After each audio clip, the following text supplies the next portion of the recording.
You know what? On second thought, I do like that intro music. I'm Adam. And I'm Joe. And together we're the Maladjusted Misfits. And this is the one where we talk about friends.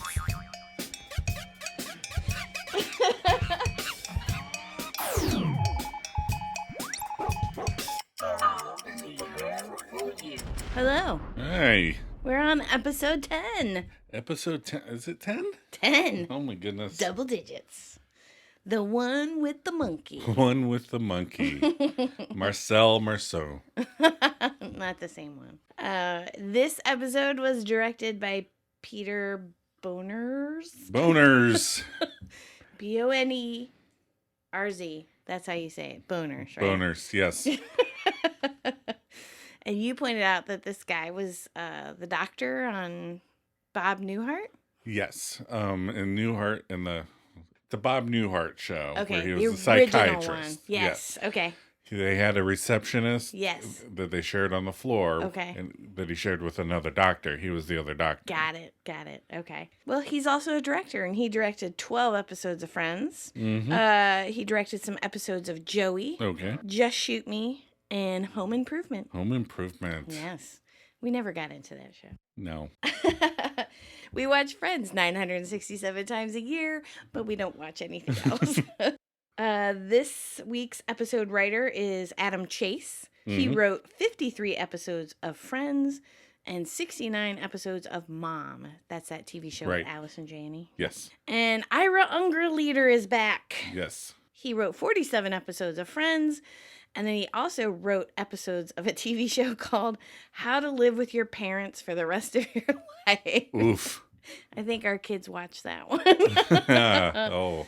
And it starred Brad Garrett. Brad Garrett. Tall, deep voice guy. I like him. It originally aired on December 15th, 1994. All right. And we're almost into the 95s. Ooh, we're getting close. And what is our IMDb plot? Okay, so the plot is the gang make and break a pact not to bring dates to their New Year's Eve party. Phoebe starts dating a scientist. Ross compensates for his loneliness by getting a monkey. It's called a dog, Ross. Get a dog.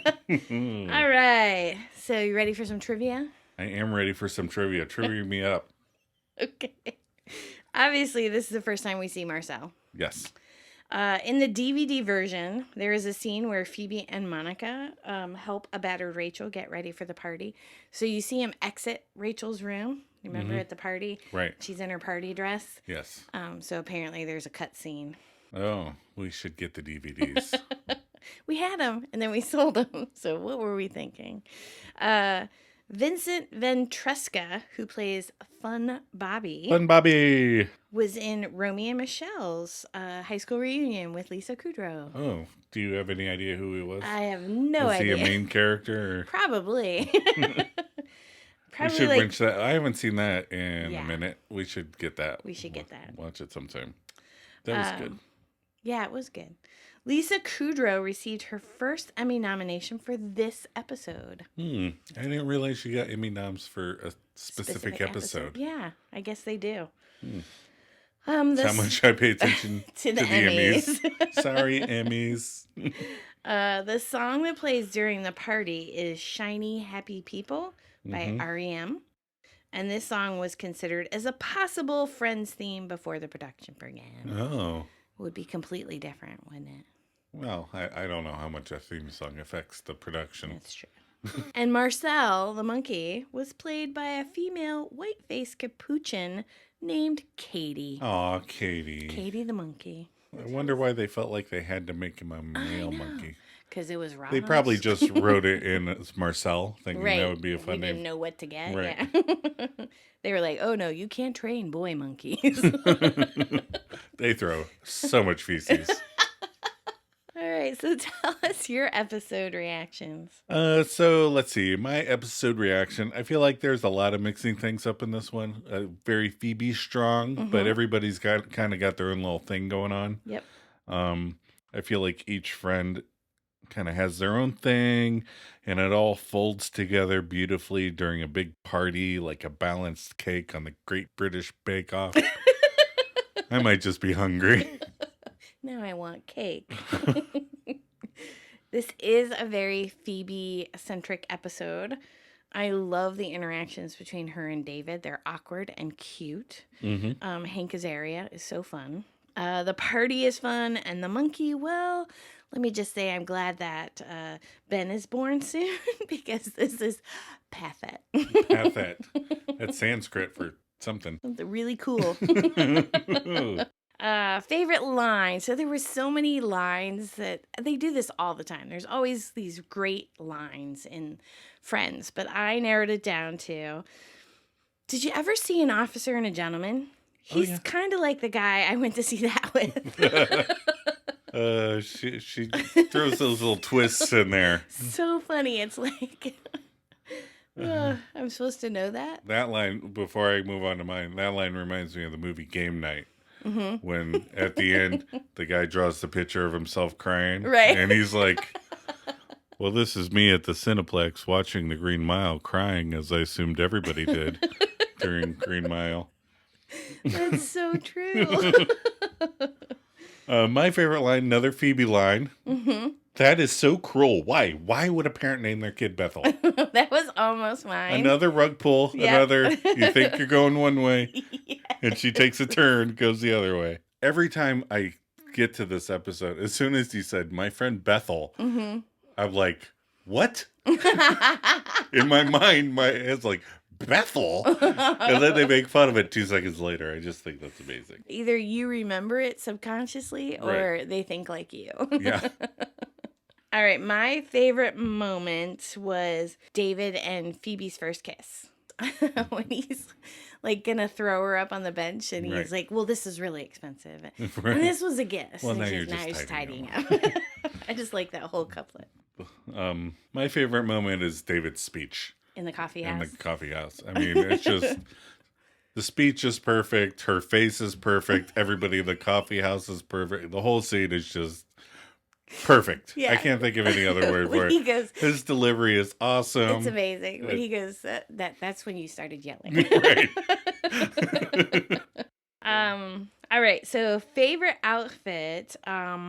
I have to go with Monica's New Year's Eve dress. She wears the hell out of it. It's gorgeous. I couldn't pull it off in a million years, but she looks amazing. Yes, she looks very good. My win this week is one of the reasons why the ironic outfit was created. When you said you wanted to have best outfits as a category, I thought for a minute, and I was like, I'm going to want to have ironic outfits. Not necessarily thinking about Joey's ugly suit on a date or things like that, but the elf costume. It's wonderful. It's why the category was invented, why I made that stipulation. There's going to be little things that pop up, costumes that they make them wear, dumb little outfits. This is one of them. So cute. Chandler's reaction to it is beautiful. But Joey the Elf for the win for me. Best outfit. I agree. Dramatic line reading. Nothing. I was just saying that. Could you speak up, please? Sorry. I was just saying to my friend that I thought you were the most beautiful woman that I'd seen in my life, and then he said that you thought Daryl Hannah was the most beautiful woman he'd ever seen in his life. I said, yeah, I liked her in Splash a lot, but not so much in Wall Street. I thought she had a hard quality. And while Daryl Hannah is beautiful in a conventional way, you are more luminous with a delicate grace. And that's when you started yelling. All right, we open with a cold open in Monica's apartment. Monica, Rachel, Phoebe, and Joey. And then Ross opens the door. Someone I'd like you to meet. Bam, monkey right away.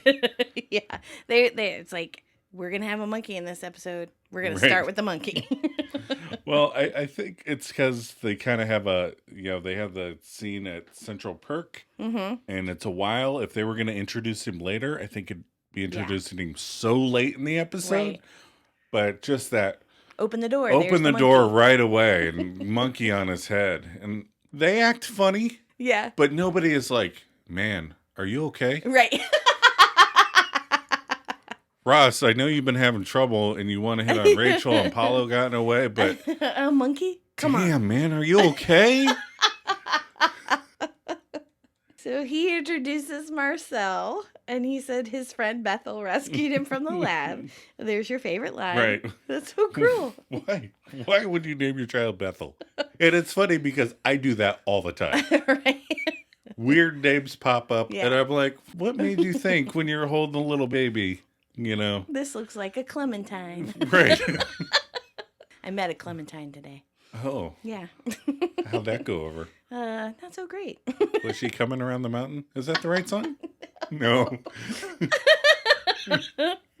It's Oh My Darling, right? Coming around the mountain. All right. Chandler enters from the potty. That's your notes. That's fine. Well, he wasn't in the room, but then Right. he's just there. So he must have came from the bathroom. Right. Hey, that monkey has got a Ross on its ass. He talks about how he was lonely. Right. And everybody's like, well, just get a roommate. And he was like, when you reach a certain age, having a roommate is pathet, which is Sanskrit for a really cool way to live. While a monkey as a pet definitely does not scream mental health problems. Right? Apologies to anybody out there in our fan base who has a monkey. I don't know, man. But I mean, there's having a monkey, and then there's having a monkey in an apartment in New York City. Yes. Man, that's a lot of monkey. It's called a dog or a cat, Ross. Look it up. Get a pet. All right, then we do cut to Central Perk after the credits. Monica, Rachel, Phoebe, Chandler, and Ross. Phoebe has new material. 12 songs about her mother's suicide and one about a snowman. You might want to start with the snowman. I do like that line. Then Joey enters, and he's very distraught because he did not get the Santa job at the mall this year. No. The new guy is not even jolly. It's all political. No. He's sleeping with the manager at the mall. Yeah, there's fat guy sleeping with the manager. And then Rachel asks about New Year's plan, and everyone goes, oh. She's like, what?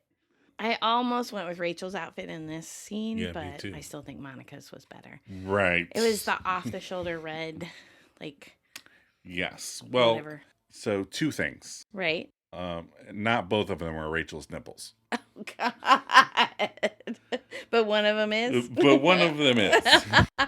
When we were talking about The format for the podcast, Yep. we did briefly consider, I threw out there as a suggestion, doing a nipple count too, as well as the sweater vest tracker. Nope. It was immediately shot down. But I thought that we should, because the nipples are going to come up literally every now and then. It'd be a shame not to talk about them. All right. You may point them out, but we will not be tracking them, okay? Okay. All right. But what's the second thing? But the second thing is, why is Monica dressed like a Victorian sex worker? I mean, she looks like she operates a brothel in the 1920s. She looks like Jack the Ripper is hunting her in Whitechapel right now. All right, I'll stop. It's buttoned all the way to the top and goes all the way to her ankles, and it's all long the way to her sleeve. And it's her sexy wrists. because it's got like this cinched in waist. But yeah, you're right. It's pretty. It's sexy, but it's weird, and I don't know. It makes me uncomfortable. All right. So Chandler explains the horrible pressure of facing New Year's alone. Yes. Now, I'm going to acknowledge my privilege. We've been together since I was 16 years old. I've never had this problem. Kissy face emoji to Joe. Aww. But I don't really understand Chandler's... Like desperation. Like, it seems like he's upset that he doesn't have a relationship for New Year's. Yes. And then later he's obsessing about just getting kissed. On New Year's. Yeah.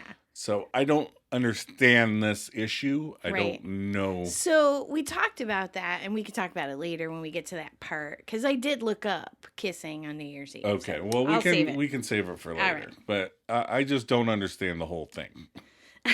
So Paulo will be in Rome, so Rachel is just as pathet as the rest of us. Oh, callback. But Phoebe goes, you wish. Right. And then Chandler goes on about the stupid Dick Clark holiday. Right, which I think is funny because this is like the only real holiday to me. Yeah. It's the end of one year and the beginning of the next year. Right. It's the only one that's not shoved in by religion or governments or some sort of, like Halloween is sort of harvesty and, but it's the only one that has a true defined day. Yeah. And then they make it seem like, oh, the stupid Dick Clark made up holiday. So they make a pact. They're not going to have dates. Mm-hmm. And everyone's like, okay. And he was like, I was hoping for more enthusiasm. Yay! And then Phoebe is introduced to sing. Mm-hmm. And you said, hey, look, that guy looks like Hank Azaria. And I was like, oh, yeah, that's this episode. He's in this episode. That's Hank Azaria. And then Phoebe sings her song, I made a man with eyes of coal, a smile so bewitching. Okay, I'll stop. Ching, ching, ching, ching, ching, ching. But I do like, how was I supposed to know that my mom was dead in the kitchen? And then cuts to what is probably the fourth suicide song of her set. Right, it's not the last song No. because everybody would have left. And the whole entire room, not just the friends, are just completely drained. They're like laying around and Right, they look depressed. They look dead. They look like they just want to die. They look like I did in Mr. Guntorchin's geometry class. Oh, come on. If you're going to say it, you have to say it right. It's Mr. Guntorchin, chin, chin. He was a bigger guy. And if it weren't for him, we might not have dated. We owe that 3-chin bastard a thank you. Yes, I did flunk geometry because he was so droning and boring that I had to take another math the next year. And that's the class that I met Joe in. I remember one time he said to me, he was going over a test and I raised my hand and said, did you say B or D? And he said, I said D, as in your grade. Oh. In front of everybody. Right. Well, that's just how he was monotone and chewed gum because I think he was a severe smoker. Yep. And he was just like, it's horrible. There's some teachers that inspire you. Yes. And then some who just like deflate who just make you want to shoot yourself in the face. So while Phoebe's singing, two men begin to argue over the song. And I love this line when she says, excuse me, noisy boys. Yeah. Then Joey says, that guy's going home with a note. Right. Again, almost my favorite line. You have a lot of almost my favorite lines for yelling at me every time for stealing your lane. I know, but they're all so good. And then David. Hank Azaria in the house. That's right. Hank Azaria, wonderful star of stage and screen. Yep. Famous for The Simpsons. He's been on The Simpsons forever. Does 100 characters on there. I love Hank Azaria. Yeah, he's really funny. And then he goes through his speech. I said I thought you were the most beautiful woman I'd seen in my life. But Max said Daryl Hannah is more beautiful. And I liked her in Splash. But Wall Street, she had a hard quality. And that's when you started yelling at us. Right. So when Hank stands up David stands up to give his little speech, there's a guy that's sitting on a really low, like, chair or stool behind him. Right. And so if Hank was David was sitting down, he would be eye level with his butt. It's like, why are you sitting so low? It's crowded. It's a Phoebe buffet set. Of course it's going to be crowded in the coffee shop. So then when he tells her that he thought she was beautiful, she says, okay, we're going to take a short break. I think that guy's going home with more than a note. That's right. Then we cut to Monica's apartment. Monica, Rachel, Phoebe, Chandler, Ross, and, of course, Marcel. Oh, yes. So Ross calls Marcel and says, come on, Marcel, sit here. And they're decorating the tree, and Marcel just walks right past him. Yeah. And then Rachel says, Phoebes, I can't believe he hasn't kissed you yet. By my 6th date, Paulo had already named both my breasts. Ooh. Did I share too much? I'm guessing Michael and Sonny.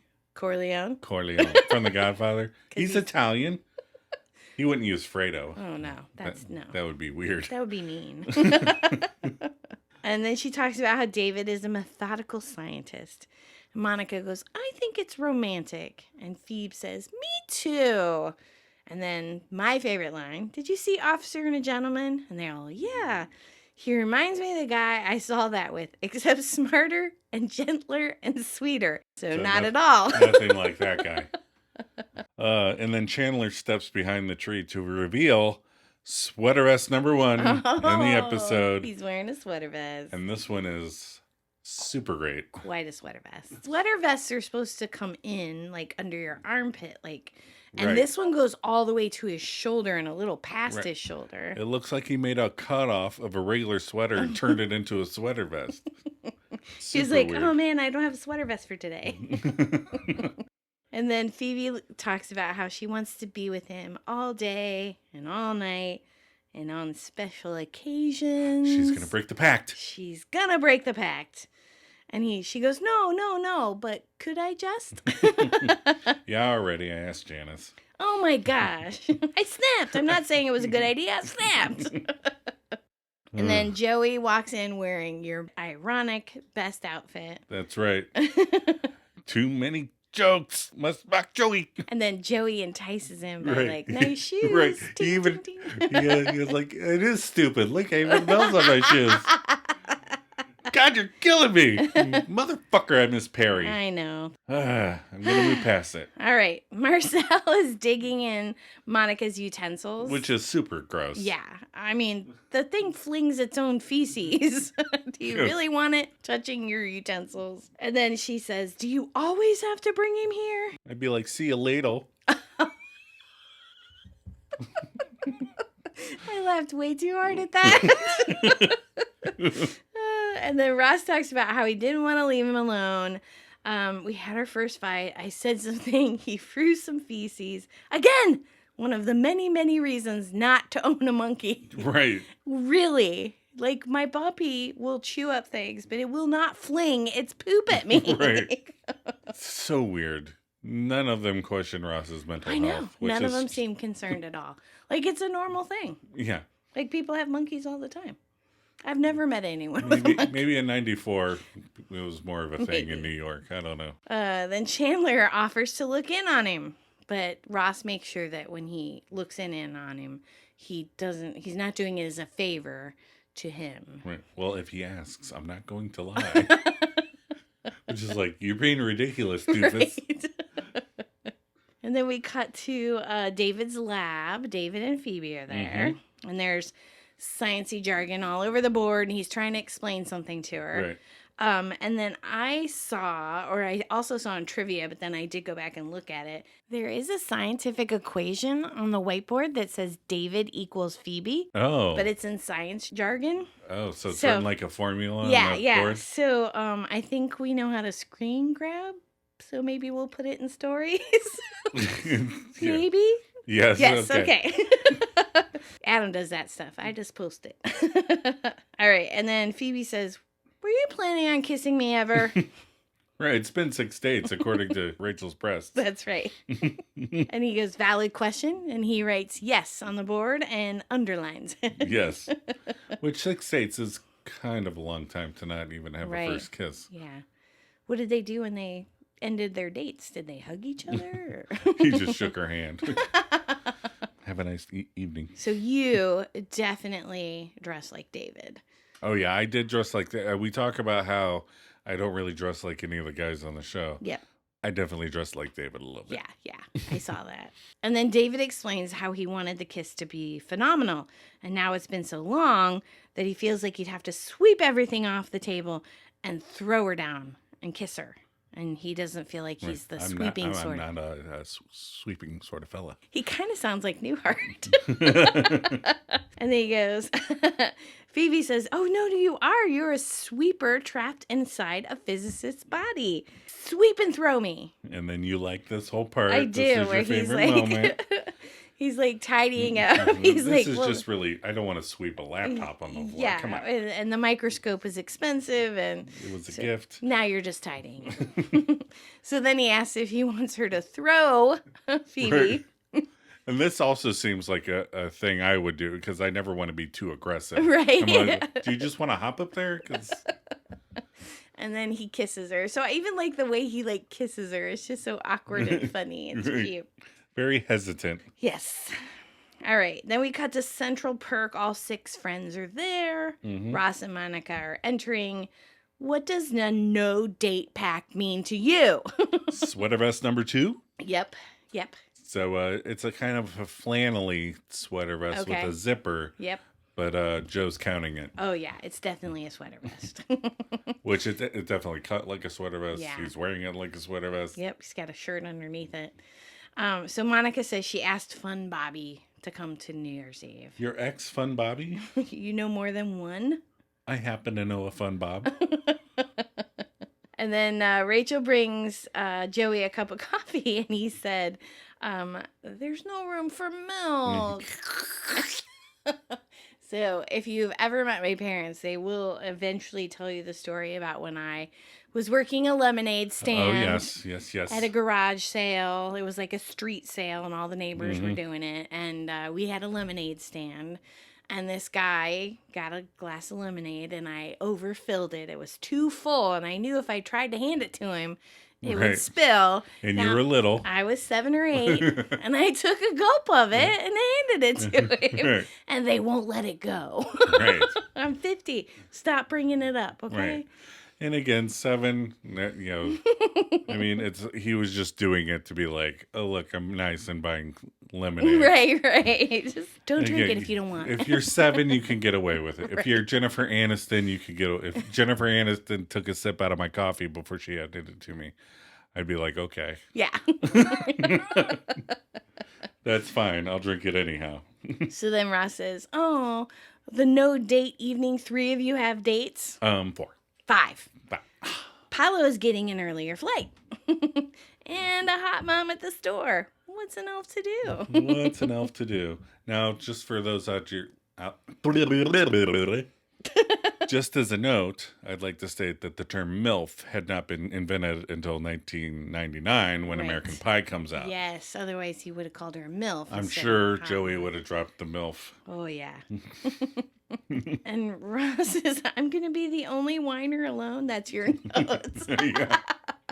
Ross whines a lot. It's one of his more defining qualities. It's not what I needed right now. Yeah, your friends should recognize that. What's wrong? So Monica asks what's wrong, and we talk about this all the time because you always say, Why? Why, Monica? Why would you ask that question? Don't ask why.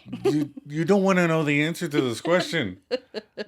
It's like when you ask the girl kid in the middle of July why she comes downstairs wearing a sweater. It's like, she'll figure it out on her own. Right. Don't argue with her. If you ask why, she's just going to get pissed off and there's going to be a fight. Monica asks why, and Ross explains that Marcel is shutting him out. And Chandler tells him that they had a great time. The juggling thing was amazing. What? Juggling thing? And he goes, oh, it's just a bunch of balled up socks. I mean, I thought you taught him and a melon. And then Max busts in. Yes. And again, this is I like this moment a lot. Yeah. When Phoebe's like, hey, Max, do you know everybody? And he's like, no. Do you know where David is? So Max is played by Wayne Pierre? Yeah, Pierre, I guess. Okay. He still pops up sometimes. I looked him up because I definitely recognize him. The thing I recognize him from the most is something we watch a lot. Is Out of Sight. We watch every now and then. Oh yeah, with J-Lo and George Clooney. Right. Yes. And he's one of the 3 guys that hit on J-Lo when she's in that hotel bar. Yes. Okay. Oh my God, that's crazy. He's one of them, and Mike Wheeler's dad from Stranger Things is another one. Kidding. Those are 2 people that should not be hitting on J-Lo. They should not be. They should know that's a little too far out of their league. And I think he's great. I think whenever he pops up, he's great. We actually just saw he was the principal in Bottoms. Oh, really? Just I came didn't even out. notice that. That's so funny. But yeah, he was great. Bottoms is a movie. Everybody should see Bottoms. It's great. Yeah, it's a little weird. It's kind of like Heathers Yeah. with a lesbian fight club kind of thing. But just saying lesbian fight club, that's hilarious. And you should watch High Bottoms. school lesbian fight club. It's a fun movie. I enjoyed it quite a bit. It was good. So Max says, have you seen David? Tell him to pack his bags. We're going to Minsk. Minsk? And he goes, yeah, it's in Russia. I know where Minsk is. I like how they pick one of the 3 cities. Everybody would be like, right. That's Russia, right? I mean, Moscow's a little too on the nose. And then he tells her they got a grant for 3 years, all expenses paid, and they leave January 1st. Oh. And I love Chandler's reaction.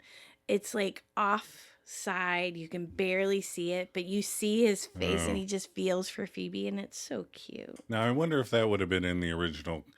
There's some things, we'll talk about framing for a second right now, since it kind of applies. Yeah. But there's a lot of things in the framing of the widescreen version that you shouldn't notice. Right. Every now and then you'll see the end of a set or a weird tape. wall or the rivets next to Monica's door. Yes. because they widened it to widescreen. Yep. There's stuff outside the original shot that you can see now that you wouldn't have seen before. So you probably wouldn't have seen his reaction before, but you get to see it now. Yeah.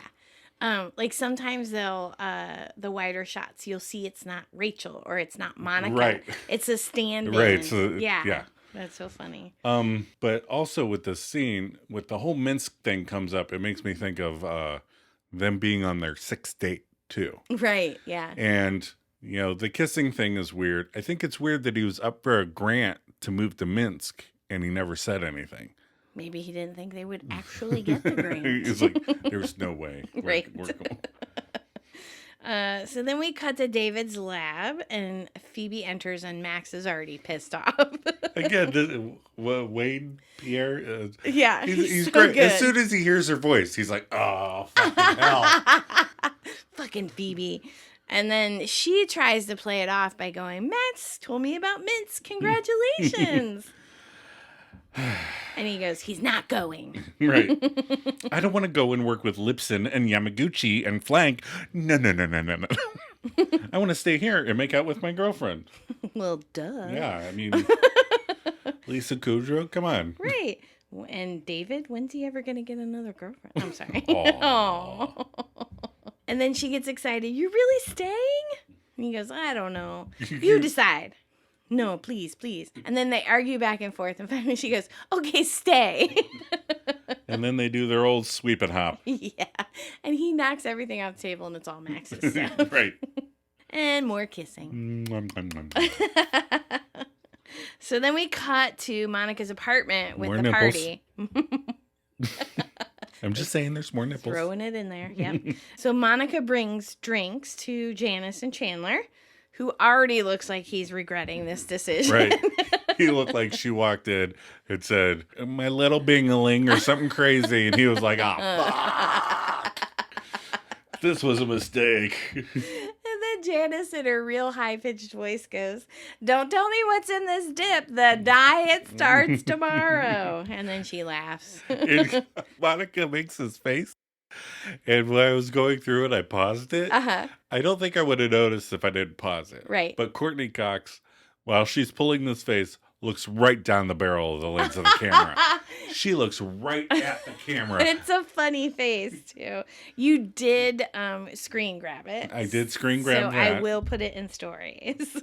And then they go to open the door, and it's Joey's date, who's played by Sarah McDonnell.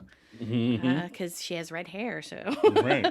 And she brought her children with her. Little Michael Scott and a little girl. He does look like Michael Scott. And then Ross enters with none other than Marcel. Partey. Monica goes, that thing is not coming in here. This is how you greet guests? My new girlfriend wouldn't be welcome at your home. Your new girlfriend wouldn't urinate on my coffee table. Right. Well, maybe Cheryl. Oh, gross. Rebecca Romaine from the ladies. That really gross lady. Yeah. She might pee on a coffee table. Gross. She was like, I gotta go. And I don't want to ask where the bathroom is. She was a gross lady. And then Ross... Not Rebecca Romaine. Oh, no, no. Cheryl. The Cheryl. The character Cheryl, Right. yeah. I'm sure Rebecca's very lovely. Then Ross says this grandiose speech about how Marcel was more embarrassed than anyone. And for him to have the courage to walk back in here like nothing happened. Now, I do like this moment. Okay. This was almost my favorite moment because props to Schwimmer for delivering great lines with a monkey on his head. I know he hated working with the monkey. Yes. He said he's hated working with the monkey, but he sells that line with a monkey on his head better than anybody. Right. So one of the reasons I read that he hated working with the monkey is because it took so long to get through scenes with the monkey because you don't know what the monkey's going to do. Well, right. And so they just tried to do like one simple line with the monkey in the shot and it would take 4 hours. Right. So that would piss me off too. Yeah. Because monkeys suck his pets. So then Ross says, "Come on, Marcel, let's do a little mingling." And Marcel runs off. And nobody screams, which I find hysterical. Right. Like, would you be expecting a monkey to just jump on the coffee table while you're at a New Year's Eve party? In New York City? Right. I'd be like, ah! I mean, he screamed when a cat jumped on his head. Come on. And then Rachel enters looking beat to hell. And there's like, everyone's like, oh, what happened? She looks like she just had a threesome with Jean-Claude Van Damme and Drew Barrymore. Oh my God. That was not called for. Oh. Over the line. Over the line. Okay. So Monica asks where Paulo is, and she says, Rome. Jerk missed his flight. And this was a huge contender for my favorite line. And then your face exploded. And then she explains that she was at the airport and she was trying to get a cab, and this blonde planet yelling at her about it being her cab pulls her hair, and she blows her attack whistle and more cabs show up. And then getting in the cab, she gets tackled, she hits her head on the curb, cuts her lip on the whistle, and then she realizes she's at the party. I'm at the party. Are people eating my dip? Yes. That's so funny. I like the little transition there. I do have to point out, if anybody was stealing a cab and not noticing, Rachel Green. Yeah, it would probably be Rachel. Yep. I can see her just being oblivious to a whole line of people she just walked in front of and opening a cab door. Okay, speaking of cabs, I have to add this little nugget of when we were in Paris, waiting in line. So we get to Paris, and we took a train, and so we come out, and there's this line for cabs, and there's all these people. And this guy comes up to us and goes, cab, cab. And he starts motioning towards him. And we're like, oh, okay, so we're supposed to go with you? And this guy comes running from the other side of the street and goes, no cab, no cab. Right. Like, it's the guy who's in charge of the line of the taxis in front of the train station. And he probably saved us from being kidnapped and taken, like... Right, Liam Neeson was going to have to come rescue us. So, that's my cap story. Or the guy was just trying to cheat around the line and save himself some time. Either way, we just waited in line. I was scared. I wouldn't have gone. All right, so it cuts to later. You see him come out of the bedroom. Rachel's in her party outfit. And then Joey says that is talking to Sandy, and she admits to mentally undressing an elf. Right, and her kids are sitting right there. Right. And not even Joey's into it. No. Joey's like, it's weird. This is weird, lady. Yeah. You're freaking me out. And the guests are playing with Marcel, and Ross is jealous. Yes. And then Janice finds Chandler, and I love how he jumps. Like, he looks legit like, what the fuck? And Janice camera. Yes. They take pictures, and they're laughing. Kill me. Kill me. I like Janice's dress. Oh, it's very cute. She looks adorable. It's very cute. It's flouncy and twirly. I love it. Yeah. I think Maggie Wheeler's cutie pie. She is a cutie pie. And I know Janice is crazy. Right. Don't get me wrong. Right. And some of the outfits she wears later are super bonkers. This dress is lovely, though. And then Monica opens the door and yells, "It's Fun Bobby!" And I dressed a little bit like Fun Bobby, too. Yeah, I definitely had this little wardrobe thing going on. So we already said it's Vincent Ventresca who plays Fun Bobby. And he says, "Sorry I'm late. My grandpa died 2 hours ago and I couldn't fly out till tomorrow, so here I am." And then Joey comes up, Fun Bobby. Whoa, who died? Monica's doing the big signaling behind. So funny. Then we cut to later in the party.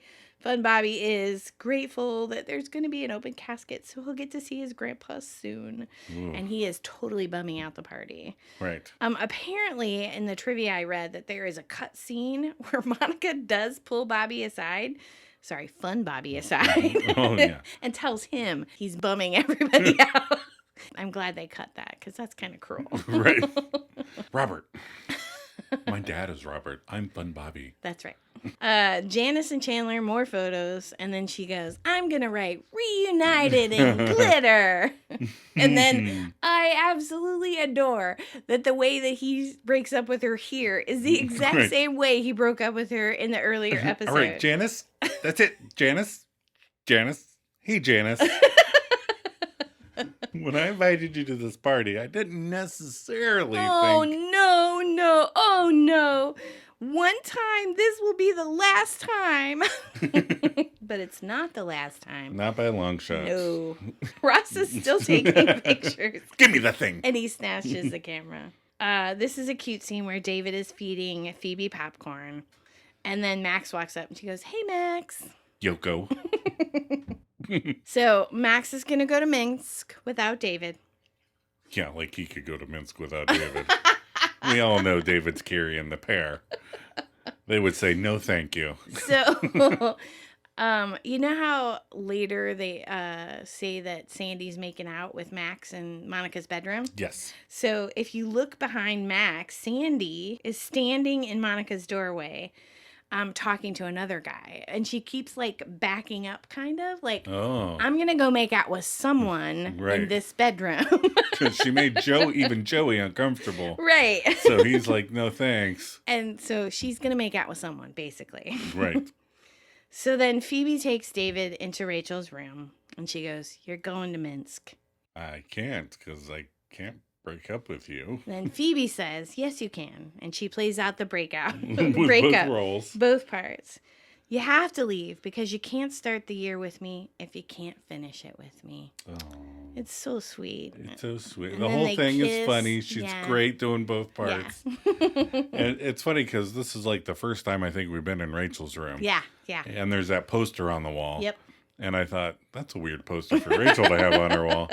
And then at the end of this scene, they're lined up with the poster. They're kissing. And I'm like, got it. That's why she's got the weird poster on her wall. Right. It's cute and sad. So we cut to later, Dick Clark at Times Square. Which I think I watched Dick Clark 2, maybe 3 times in my entire life. It's not an entertaining show. I mean, later when they go on that dancing thing, that's funny, but who watches other people dance on TV? You know, like... Everybody's listening going, we watch it every year. I know. How else do you know it's time? We watch a movie, and then I watch the clock, or we set a timer, and we stop the movie and kiss, and... Go back to what we were doing. Movie. All right, so Joey takes a blanket and covers up Sandy's kids. Because she's nowhere around. Nope. And then Chandler is telling his peacock story to the woman that didn't get the Sandy part. Right. Is in Adam's notes. Yes, I put that in my notes because we all know how casting works. Right. It was between this girl and the girl who ended up playing Sandy. Because they're both redheads. Right. And this girl didn't get the part, so she got stuck being the non-speaking role. So he's telling her the peacock story, and then he goes, please kiss me at midnight. This reminds me of when the girl kid tells about the goose poop story. Remember? When she was, of course you remember. Saying, our girl kid. Yeah, our girl kid. She was 2 or 3. We were walking through the park. She goes, what's this? And bends down and picks up a handful of goose poop. And then for 20 years after, every time we talk about something funny or somebody doing something, she'll go, remember that time I picked up goose poop? Yes. Yes, we do. You've never let us forget. And then Joey asks Chandler, have you seen Sandy? Well, I don't know how to tell you this, but she's making out with that scientist guy, Max. Well, I guess I didn't know how to tell you. Oh, I like how he's kind of, a little bit glad I get to tell Joey this. Right. And then Rachel mumbles that the ball is dropping. The ball is dropping. Right. And then their no date pact actually worked out because everyone looks happy. Minus Fun Bobby. Fun Bobby. I love how they go. Monica goes, "Hey, Fun Bobby." And then Chandler goes, "I'm not very good at math, but there's 3 guys and 3 girls right here." Again, this is where I get confused. Yes. Because on his problem. So Yeah. maybe you can elaborate now. All right. But even if he kisses Phoebe right now, that doesn't mean he's with somebody for New Year's. Right. Which is where kissing someone at midnight originally came from. It was like you're starting the year off on a good thing by kissing a person that you love, that you're in a relationship with. And it's supposed to be like you're starting the new year with a kiss, which is a good thing. And so your year is going to be good. But like the inviting Janice was barely a Band-Aid to this problem. So he just thinks that if he has someone to kiss, he's going to have a good year. Okay. Apparently. I mean, but that's what it originally, that's why you kiss at midnight, so that you can start your year with your relationship. So it's one of those things that I don't understand. Although we kiss at midnight. Well, I understand why we kiss at midnight. I don't understand why he wants to kiss a random person at midnight. So then Phoebe says she doesn't feel like kissing anyone, and Rachel can't kiss anyone. And so Monica says, "I'm kissing everyone." And Joey goes, "You can't kiss Ross. He's your brother." Well, everybody's gonna kiss me now. And then Chandler, "I want somebody to kiss me. Somebody kiss me. Somebody kiss me." So my theory, which you also think that is your theory, is that I think Chandler wanted to kiss Monica. Yeah. All along. Oh yeah. It was all just a ruse to get to kiss Monica. And it did not work. No. I have pointed out before they even got together, like how sweet their relationship was. They're always cuddling. She's always sitting on his lap, or they're always like arms around each other. And I just think that he's always loved her. You can't convince me. So, anyway, it doesn't work out like that. No. Instead, Joey kisses him. Joey kisses him. And maybe this is why they wanted to firmly plant the heterosexual flag in the earlier episode. Yes. So that Joey could kiss him. And then Ross takes a photo of the kiss on Janice's camera, apparently. Right. So she's going to develop these photos later and see that and be like 6 months from now, she's going to be like, "Oh my God." And then the tag at the end is back at Monica's apartment at the party. And Ross is staring at Marcel, and Rachel's sitting next to him on the couch. And he goes, "I'm still in this, doing all the gross stuff." But Marcel is just phoning it in. Is Marcel Ross's rebound from Carol? Oh, ow. That's a lot of issues. Yeah, that's sad. And then he goes, "Something that you love so much doesn't love you back." Do you think that's a metaphor for Rachel? Right. And he's kind of nudging her, like going, baiting her. Right. Like, come on. And she responds with a very appropriate, "I think that bitch cracked my tooth." She could give a shit about Ross and his monkey. And that is the end of the episode. End of the episode. Cut and print. All right.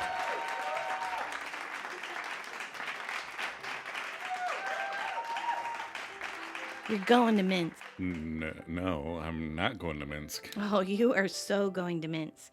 You belong in Minsk. You can't stay here just because of me. Yes, I can, because if I go, it means I have to break up with you, and I can't break up with you. Oh, yes, you can. Just say, "Phoebe, I love you, but my work is my life, and that's what I have to do right now." And I say, "Your work? Your work? How can you say that?" And then you say, "It's tearing me apart, but I have no choice. Can't you understand that?" And I say, No, I can't understand that." Ow. Oh, sorry. And then you put your arms around me. And then you put your arms around me. Oh, sorry. And then you tell me that you love me, and you'll never forget me. Well, I'll never forget you. And then you say, "It's almost midnight, and you have to go, because you don't want to start the new year with me if you can't finish it. I'm going to miss you, you scientist guy." All right, what did we learn from this episode? I learned that I'm lucky to have you for all my holiday kisses. No. I think it's sad that Chandler / Matthew Perry didn't want to be alone, because that's all his epilogue in his book is about. No. Monica was kind of mean to Fun Bobby. A little bit. Yeah. Phoebe was meant to be with Mike. David was great, but Mike is her lobster. Right. I think that what they wanted to do was, I think they wanted to end with her getting together with David. Okay. As like a first year, final year. Sure. They were probably waiting for the series to end. Whenever the final season came around, they were going to get them together. Uh-huh. And then when they introduced Mike, they cast Paul Rudd. and yeah, that just clinched it right there. I mean, come on. I learned that Ross is unwell. Yeah. I mean, he is seriously spiraling, and somebody needs to do something. Chandler isn't doing much better. No. Joey is surprisingly focused on the kids. And I think he dodged a bullet with Sandy. Oh, yeah. She was kind of a creeper, I think. Yeah. I think Fun Bobby was way more upset at the loss of his grandfather than Monica and Ross at the loss of Nana. Yeah. I mean, he seems devastated. Yeah, yeah. And is way more upset than they ever are. Yep. And I think David let Phoebe pressure him into making a bad decision. You don't think he should have gone to Minsk? No, I think he would tell you that he should not have gone to Minsk. Right. At the end, he's very clear that he's... It did not work out. Right. All right. So themes that we explored this episode. Kinky elf sex. Okay. So, love and desperation, I think, is a theme, but subcategories for that are... Okay. Sometimes people get pets in fits of depression. Yep. Desperate people go back to old relationships, even though they know they're not going to work. Yeah.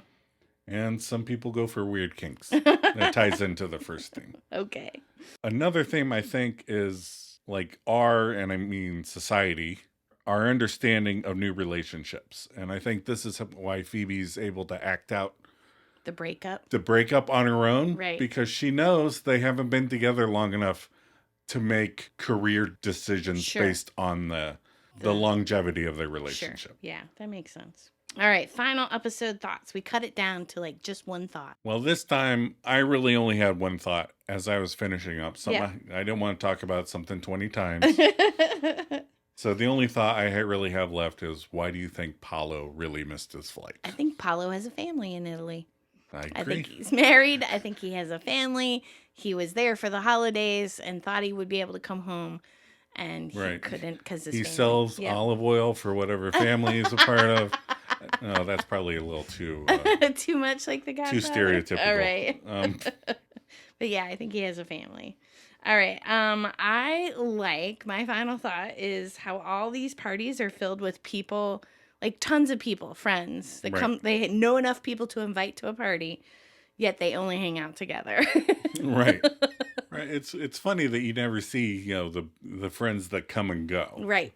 Like every now and then they have the peripheral friends, like what's her name at the massage parlor. Oh yeah. And like Gunther will come to parties. Gunther was at the party. Yeah. And but like we never meet Denise. No. Like there's never somebody that hangs out every now and then. Right. All right, sweater vest tracker. Number 1, weird Christmassy decorating vest. Okay. Number 2, flannelly vest with a zipper. Okay. The previous total was 10. The episode total was 2. So our overall count has jumped to 12. A dozen sweater vests. 12 sweater vests. 12 different sweater vests. That's what you're hearing, people. In 10 episodes, the man owns 12 different sweater vests. Right. I think there's some repeats. I Later, don't think we've got to the repeats yet. Yes. But yeah, there's still, and we're not counting up like Phoebe would have had like 12 in this episode. Oh, sure. I think. Yeah, she had a bunch of vests. But as far as just Mr. Chandler Bing, full dozen. All right. Next week, the one with Mrs. Bing. Mrs. Bing. All right. The great writer Nora Bing makes her debut. We also have Jay Leno and a guy in a coma who is somehow dating both Monica and Phoebe. All right. Thanks for listening, everybody. Don't forget to email us at themaladjustedmisfits@gmail.com. Do you have any reaction, thoughts, or things you learned for next week's episode that you want others to know about? Email us and we might read them on the air. Right. If you let us know something you think about the episode, Yeah. about the one with Mrs. Bing. Yep. If you email us, we might read it on a podcast. That's great. Rate us and please leave comments, positive comments. And if you have any negative comments, maybe try and leave them in a positive way. Check us out on Facebook and Instagram. Adam makes great memes for me to post. Joe, you ready for a cup of coffee? Always.